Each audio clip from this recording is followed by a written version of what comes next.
নিশীথের নিস্তব্ধতা ভেঙে যেমন আসে ঝড়, তেমনি এক ভোরে বাংলা ভাষা পায় বিদ্রোহী বিনা হাতে কাজী নজরুল ইসলামকে।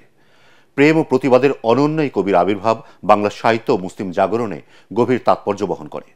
বাংলা সাহিত্যের আকাশে তাঁর আগমন উল্কার মতো ঝলমলে, যার আলো আজও অন্ধকারে দেয় পথের দিশা। জাতীয় কবির জন্মদিন নিয়ে এস.এম. আশরাফের রিপোর্ট।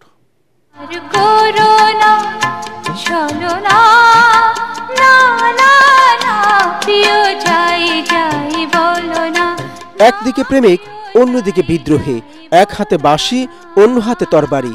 কবির লেখায় ফুটে উঠেছে আবেগ, অধিকার ও সাম্যের মহান পংক্তিমালা। মোর প্রিয়া হবে এসো রানী, দেব খোপায় তারার ফুল। ভালোবাসার তৃষ্ণায় মরেছি আর প্রেম দিয়েই তৃষ্ণা মিটিয়েছি, এই উচ্চারণে নজরুলের প্রেম দর্শন। তার কলমে ভালোবাসা মানে শুধু রোমান্টিকতা নয়, আত্মার মুক্তি। চেও না, শুনয় না, আর চেও না, এ নয়ন পানে চেও না। বাঙালির কণ্ঠে কণ্ঠ মিলিয়ে তিনি গেয়েছেন দ্রোহের গান, ভালোবাসার কবিতা। তার কণ্ঠে ছিল বিদ্রোহ, কলমে ছিল অগ্নি, আর সেই অগ্নিঝরা ভাষায় লিখলেন কারার ওই লৌহ কপাট।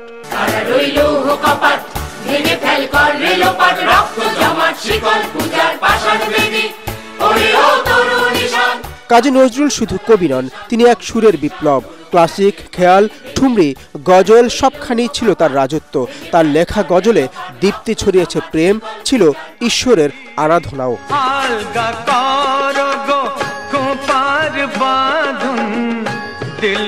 বাংলা সাহিত্য ও সঙ্গীতের এই মহীরুহ 1899 সালের আজকের দিনে জন্মেছিলেন ভারতের পশ্চিমবঙ্গের চুরুলিয়ায়। তার সৃষ্টিতে ছিল ধর্মীয় সম্প্রীতির এক উজ্জ্বল নিদর্শন। তিনি লিখেছেন গাহি সাম্যের গান, যেখানে আসিয়া এক হয়ে গেছে সব বাধা ব্যবধান। এ বিশ্বে যা কিছু মহান সৃষ্টি চিরকল্যাণ কর, অর্ধেক তার করিয়াছে নারী, অর্ধেক তার নর। 1922 সাল এক কবিতার ঝড় তছনছ করে দেয় ব্রিটিশ শাসন। নাম বিদ্রোহী। মানুষের হৃদয়ে উপনিবেশের শিকল ভাঙার আগুন জ্বালিয়ে দেয় এই কবিতা। আমি চিরতুত্তম দুর্বিনীত নৃশংস, মহাপ্রলয়ের আমি নটরাজ, আমি সাইক্লোন, আমি ধ্বংস। কাজী নজরুল ইসলাম নেই, কিন্তু তার সুর এখনো মানুষকে সমানভাবে আলোড়িত করে।